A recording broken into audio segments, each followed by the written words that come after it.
And welcome back to Sonic Heroes on the Microsoft Xbox. I'm One Well Sheep yet again. This has gotta be Eggman's base. Security is tight around here. So watch your backs. Just the way we like it. Cool! All right, let me take point. Here's your next mission. Infiltrate the terminal station located in the middle of this base. This is a difficult mission.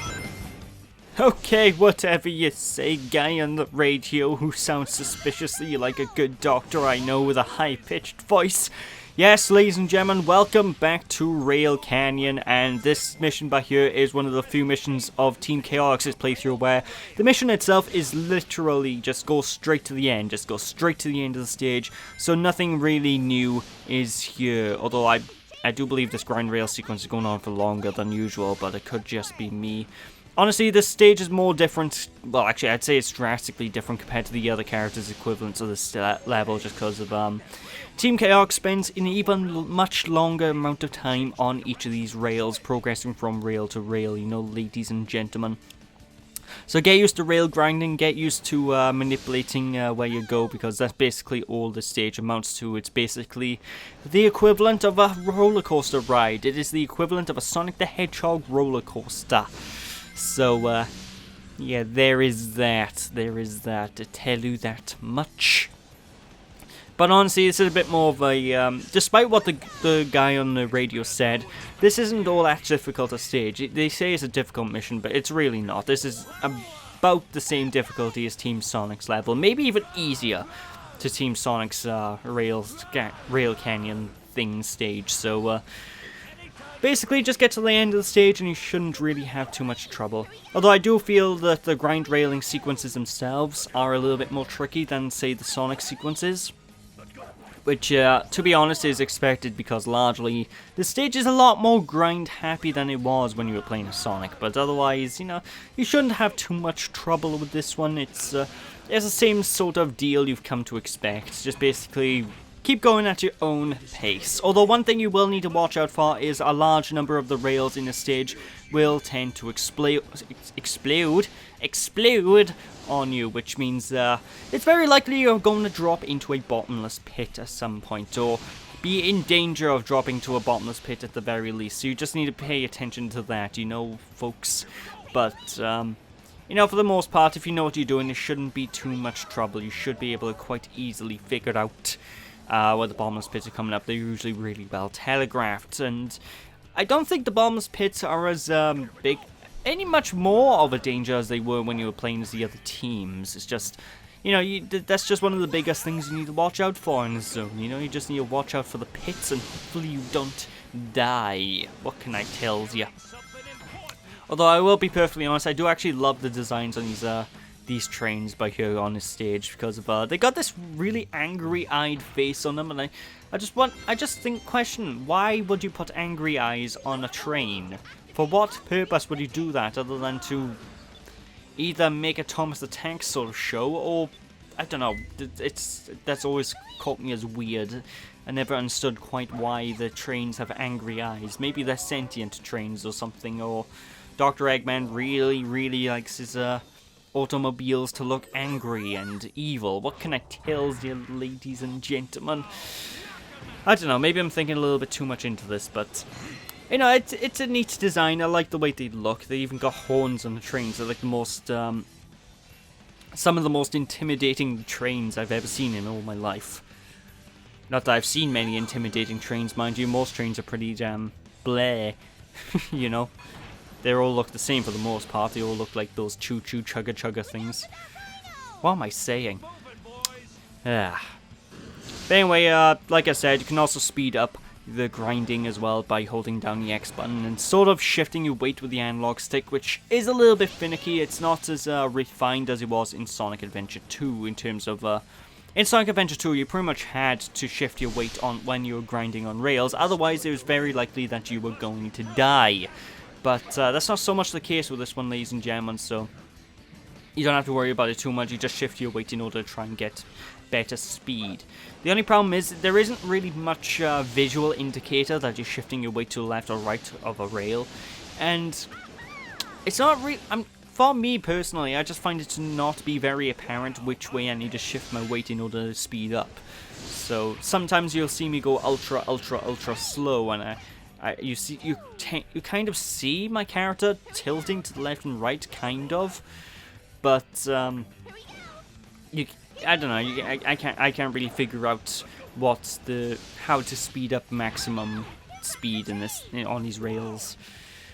I guess maybe I need to shift my weight a little bit, but not all the way to one side. But I don't know. It's too much work. It's too much physics work. I'm not a physician. I'm just a Welsh guy who talks over video game footage for the internet. But anyway, this is a sequence by here where the stage is most different from Team Sonic, Team Dark, and Team Rose, because we actually have a bit of a sidetrack area we need to go down by here. And this, I guess you could technically count this as a bit of a puzzle.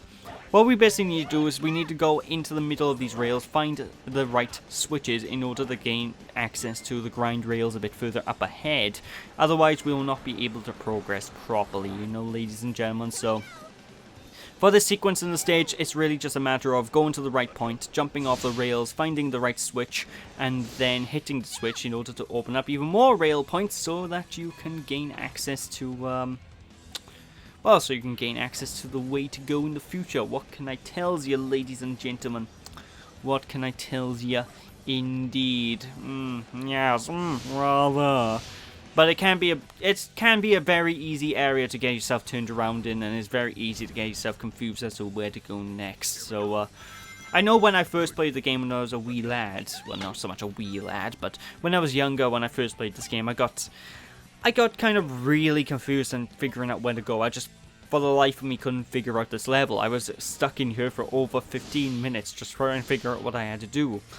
Then I realized the entire track went in a circle, and then I found the stage to be simple after that. It's just, it can catch you off guard, you know, ladies and gentlemen, if you don't know what you are doing. But I digress. I digress indeedio. I should not have jumped for there. I didn't make it, damn it. I was just thinking to myself then, maybe, like, when I was recording this, I was just sort of thinking, maybe I can make this jump. Maybe, just maybe, I can give myself a bit of a shortcut. But, yeah, word of the wise, don't jump for that. It's not a very smart move. You will die, as I've rightfully demonstrated. In fact, I didn't die out of complete accident. I meant to show that off, to show that shortcutting your way past there was a bad idea. Yes! I totally meant to suicide into the pit. Are you guys buying this or what? Maybe this wasn't our day. Shut up, Vector. We did perfectly fine. It wasn't that bad. You know, I'm actually surprised I didn't get an E rank considering how close to the end of the stage I died. But, you know, I'll take any good rank that I can get. What can I tell ya? What can I tell ya, indeed? Here's your next mission. Capsules developed by Eggman. Destroy them. So there we go, the next mission by here, ladies and gentlemen, is we need to go throughout the Eggman's base by here and find all of these capsules. Basically the same kind of capsules that we've seen littered about that Shadow was originally encapsulated in. Basically, we just need to locate these, blow them up, and you need to destroy 30 of them. I do believe there is more than 30 of these in the entire stage, so don't worry if you miss a few. But I do recommend just sort of taking the path I take just to get these done and dusted as quick as possible, because I do believe I destroy almost every single one along my way, but I could be wrong. But anyway, that's just oh, for Christ's sake. Yeah, that actually was my fault then.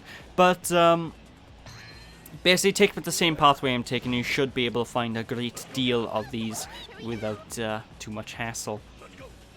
Although one thing I will say I appreciate with this game is the fact that when you die, your actual score, your actual amount of things that you destroy, they don't get reset. So if you die when you've killed like 10 enemies or destroy 10 of these capsules, well, when you respawn, you will have another 10 of those in your bar. So you know, if you die, don't worry, your score don't get reset. You don't have to worry too much about you don't have to worry about redoing everything you just did, you know, ladies and gentlemen. Death in this just sort of sets you back to a separate checkpoint way at the beginning, you know, folks. Which I appreciate, It really annoys me when I play games like this and suddenly, oh, all those MacGuffins you collected, because you died, you just lost them all. I'm just like, ah, no, no, I don't like when that happens. It's really annoying when stuff like that happens. But I digress.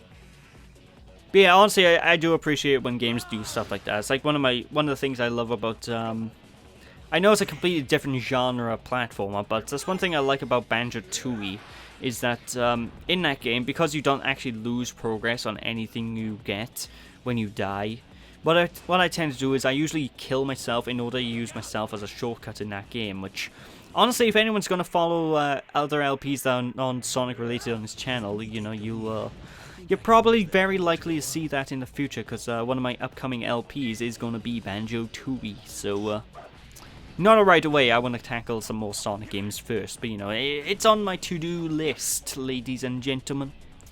It's on my to-do list. What can I tell ya? What can I tell ya, indeed. Although I do kind of like the little rhino train.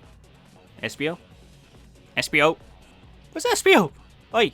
There we go, there he is. I don't know what he was doing. One thing I do kind of like about the stage are the little rhino train things that ride alongside the rails and try to attack you. They remind me of the Rhino Bandits from Sonic Adventure 1, which, I don't know whether that was an intentional thing or not by Sega. I'm probably not, but I like to think that that's an intentional callback to Sonic Adventure 1, because I like that design. It's a pretty damn rad design, you know, for Batniks. What can I tell you? But anyway, from time to time as well, one thing you might have seen earlier on in this playthrough when I was, I think it was in Team Sonic's playthrough actually, when I used the cannon in this zone as Team Sonic, I actually used the cannon. I was able to smash through a little bit of a barrier, which gave me a tiny bit of a shortcut. If you weren't able to smash through that barrier, you had to go this route as Team Sonic, which is literally the exact same route, only just around the corner instead, but, you know, it's a minor thing, you know, it goes to show that if you know what you're doing, you can actually get different, slightly quicker routes in this playthrough, and get slightly different routes during the course of the game, which I appreciate, because, Sonic Heroes is a very well-designed game, you know. I will always complain about certain aspects of this game, but, the level design itself is damn solid. It is damn top-notch, I tell you that much. Because, well, basically, there's tons of multiple routes, there's tons of ways you can approach a stage, and every stage tends to be pretty damn well thought out. You do have the occasional set piece like this where it's pretty much automated, but, I don't mind that too much. Honestly, I don't mind automated sequences in Sonic games nearly as much as a lot of other people, but, I don't like them to be the entire game, because otherwise what's the point of having a game if it's completely automated? But the occasional automated sequence, I don't mind. Like, some of the best games of all time have automated scripted sequences. I mean, look at Uncharted 4, for example. That has loads of scripted sequences, or actually, I'd say pretty much any game from Naughty Dog at this point. But, I digress. You know what I mean. You know what I mean. Hey guys, what's up? Although, I don't think we've even got to see Vector's level 3 attack yet, because Vector's level 3 attack when basically when he attacks on his level 3 power, basically it's one of the most, Jesus Christ, I died again. It's one of the most powerful attacks in the entire game, because what happens is he shoots out all of these bubblegum blasts, right? These bubblegum blasts are devastating, and when I say he shoots out loads of them, think of Omega's missile barrage, only it has a much larger range. You know, folks? Well, then again, I say that, but Omega's missile barrage attack has more chance to hit enemies in a closer range, but Vector's bubblegum blasts hit such a large range of enemies in large area. It's such a useful move, I tell you that much. But yeah, I don't think I've really gone to show that off yet in this playthrough, and I don't even know if I show it off at all, but yeah, Vector's level 3 Bubblegum Blast is pretty damn dope, I will tell you that much.